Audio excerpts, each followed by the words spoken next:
Nali nsula mukama wange gye yanfunira. I used to stay with my boss's sisters at their home. Amaka mwabeerangamu baganda b'abawala nga bembe. I was there just from their home because of some misunderstandings within the sisters. Kuba eyo nali sirina muntu gwe mmanyiiyo. I was therefore confused and didn't know what to do, so I went back where I used to work. So when my boss came back, he asked me what had happened. So I told him that his sisters had chased me from their home. He therefore asked me to take his keys and go and spend the night at his home.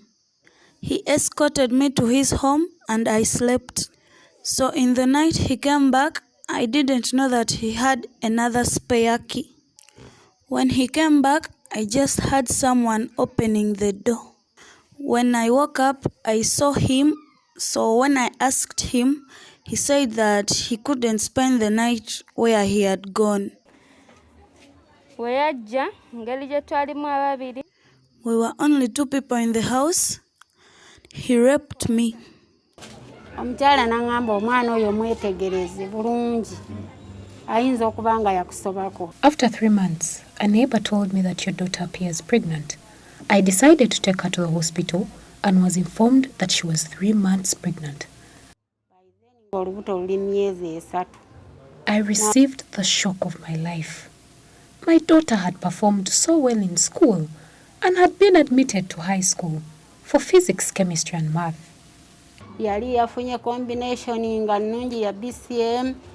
Banange nsaba ab'obuyinza bannyambe bakwate I request the authorities to arrest this man because when he demands for workers in his shop, he just rapes them. Kyayagala bakozi ate nga bw'atuuka eri abakwata bukwasi n'abakozesa. Overly and covertly, the perpetrators traverse these slums, marking their next victim.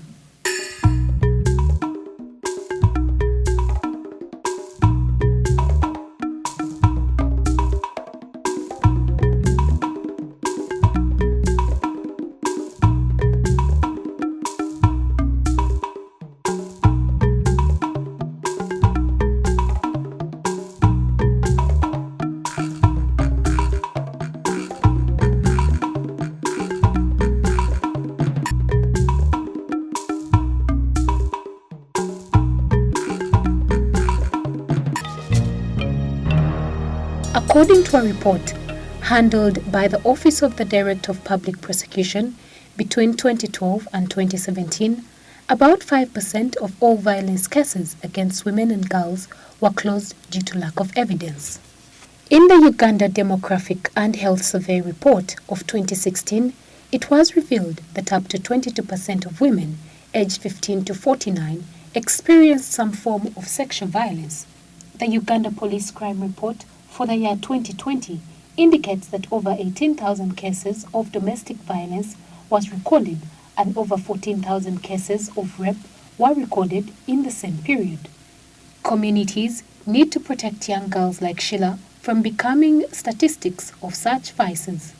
A multi-sector partnership comprising of Slum Aid Project, Center for Strategic Studies and Innovation, Men Engage Alliance, Indlo Bongela, UN Women, and Spotlight Initiative was launched in Kampala in March 2021, marking the Women's Month. Dr. Maxine Henrietta, country representative, UN Women in Uganda, while launching the project, emphasized the need to end the vice against women and to enhance capacity of the women groups to participate in local government planning, budgeting, and decision-making process in line with the theme of the launch. Women suffer a lot in the household, in town, at the workplace, and throughout the life cycle of the woman, it's suffering. Even before the woman is born, even as a pregnancy, as soon as people know that it's a girl coming, that pregnancy starts suffering already. Because things that they buy for the baby to come, if it's a woman, they buy less.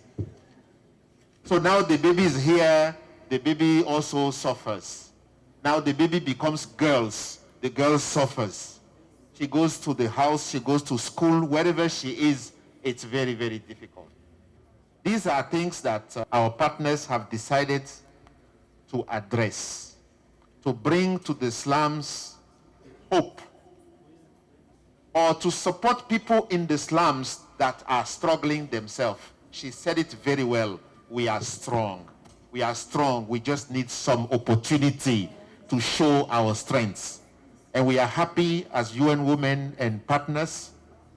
And I want to talk about the Spotlight Initiative funded by the UN and the EU. I want to talk about the Austria Corporation that are supporting UN Women to be able to be here today.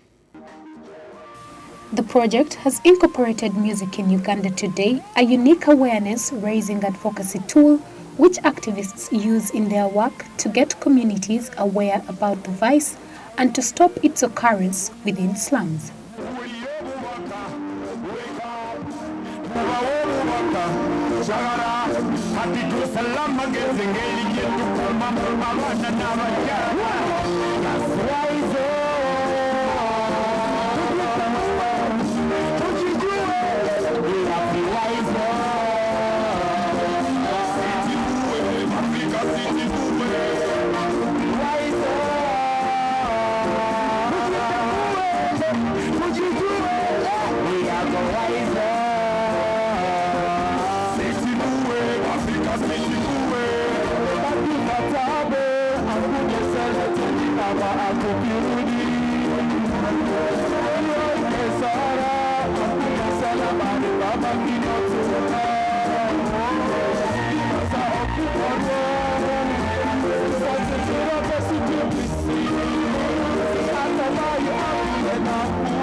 Songwriter, psychologist and activist Meteto Christopher Chimeze of Indo Bongela explains the inspiration behind the song Wise Up. I am using music in the slums with the people of Uganda, with the artists of Uganda that are not known by many, but who are very talented, but who are making music to say we need to wise up as men. So I suppose it's difficult to talk about the impact. I mean, if UN Women and Slum Aid Project can think my idea of proposing to them that I could compose and produce a song featuring local artists, we use local languages and we infuse our originality.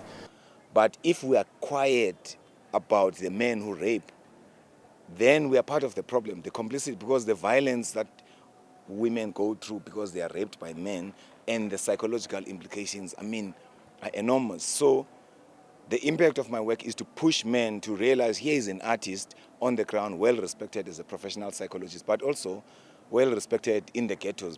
It is believed that listening to the songs with non-violent lyrics increases thoughts of friendliness and compassion.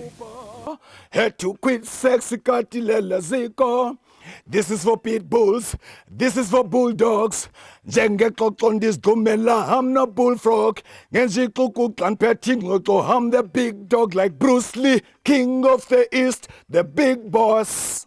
Speaking on the sideline of the launch, Rose Gawaya, a founder member of the Slum Aid Project, explains its genesis and involvement in the project. Slum Aid Project was founded in 1991. At the time, we were students at Makerere University, there were 4 of us. And it happened that I was the Secretary for Women Affairs in the of Africa Hall. So we began to do community outreaches, beginning with Katanga, because we used to walk along, Katanga is just next to Africa Hall anyway. So we began doing community, awareness sessions. And over time, we moved from Katanga and we began to work in other slum communities. So that is why in 1995, we did change the name to Slum Aid Project to encompass the other slum, to recognize the diversity of the other slum areas in which we are working. At that time, much of the work, over the last 30 years, much of the work has been around providing direct services to communities. It has 5 interesting components. It's a model project where we are working with different partners. Partners in Uganda, partners in South Africa, and each partner brings in its area of competency. As Slum Aid Project, our strength is in community mobilization, mobilizing communities. So we've been able to support the mobilization of communities to participate in this project. Our South African counterpart, Muteto, who trades as Indlombongela, composed the music, okay? Together with 3 other Ugandan artists, okay? He composed the music, and then they brought it to us and shared it also with other stakeholders to get their feel about the message, because we are keen to make sure that the messages are not against what we are trying to achieve. This is a multi-country project. So in the communities, we are engaging. We have signed MOUs with some of those, with the artists, okay? Where they are expected to go in the communities and conduct community dialogues or conversations in their communities with groups of men on issues of violence. So they're expected to use their phones, okay, to play, to play the music, and we will be giving them guidelines on the points of discussion that they can use in conducting the conversations or dialogues within their communities. Through the Slum Aid Project, women have been able to develop themselves and reach high levels of leadership and participate in local government projects. However, in the communities, the women and girls are still underrated.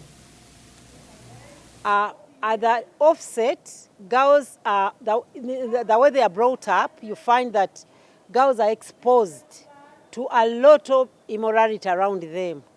Then as they grow older, this immorality gets real in their lives.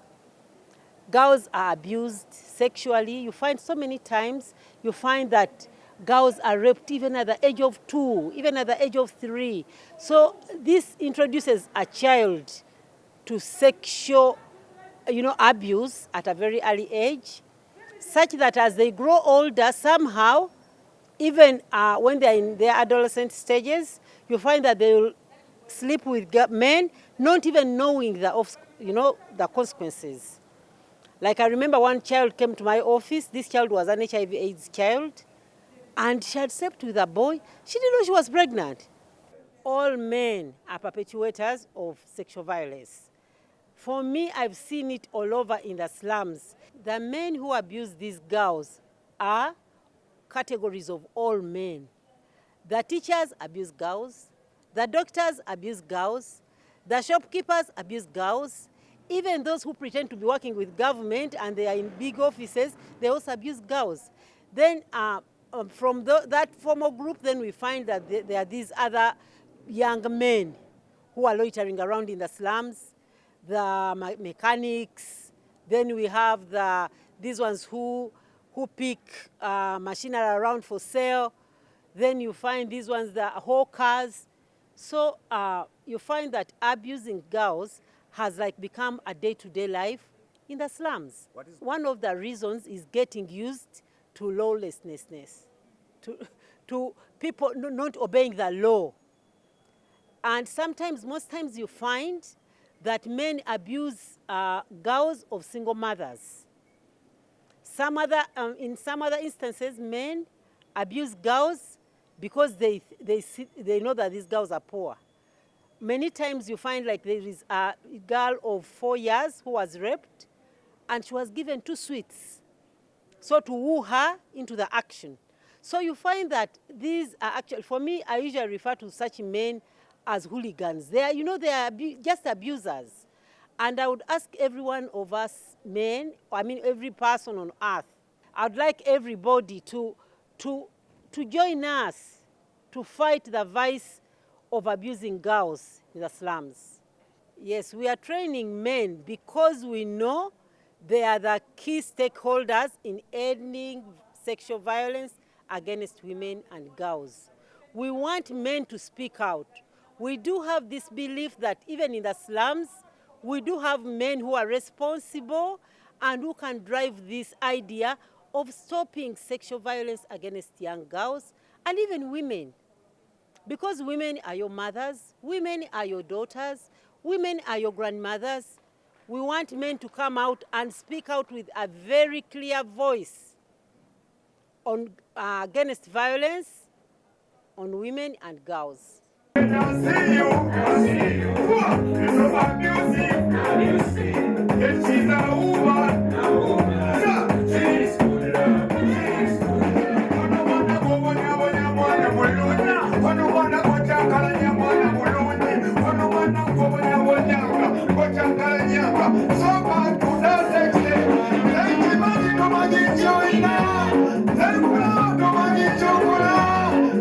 Irene Kayemba is a woman activist and proprietor of Kibz Band. We need to understand that music is a language. We use music to communicate to people.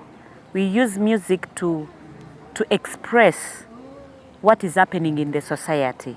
For example, when you listen to my song called Musajachi, it's about which kind of a man are you that cannot take care of your kids, cannot think of the people you've left at home, but you're busy or doing something else outside your marriage.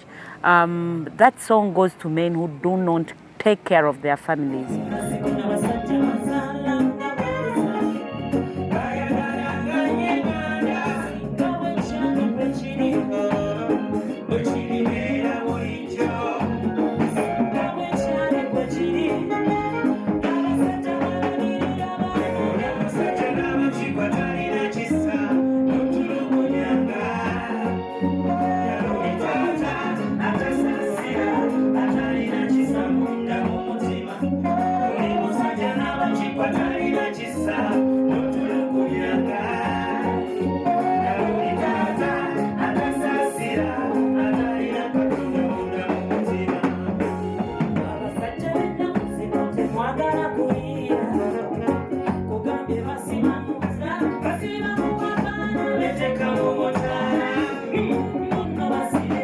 What kind of a man are you who can go and rape a young girl, sleep with young girls?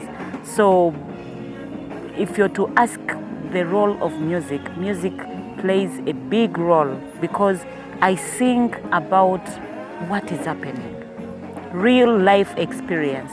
So at the end of the day, whoever listens to music feels like, yes, someone knows what I'm going through. So at the end of the day, he or she feels comfortable, because it's not all about women having violence, but it also vice versa. So you just have to write what is happening, you sing about it, and people listen and change. We need to understand who we are. We were created to be humble. We are created to understand that men are above us. So sometimes violence is not brought by men, but brought by us. That you don't know where to cross and not to cross. So I urge women out there to respect their husbands, to know their role, to know that at the end of the day, men are superior than us. However, even men should understand that we are human beings. We need to be respected, we need to be treated like women. I did this song to appreciate women over there. We are heroes.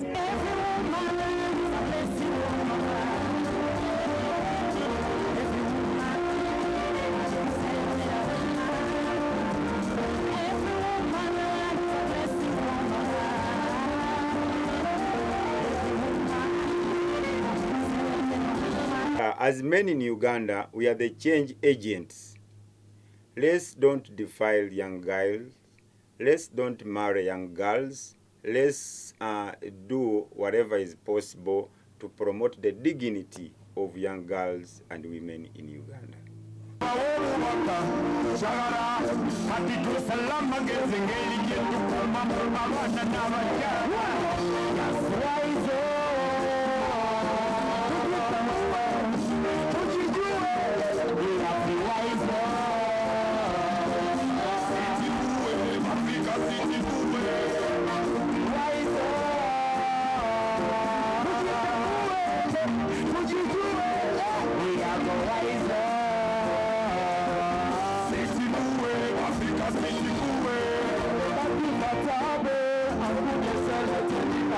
Africa,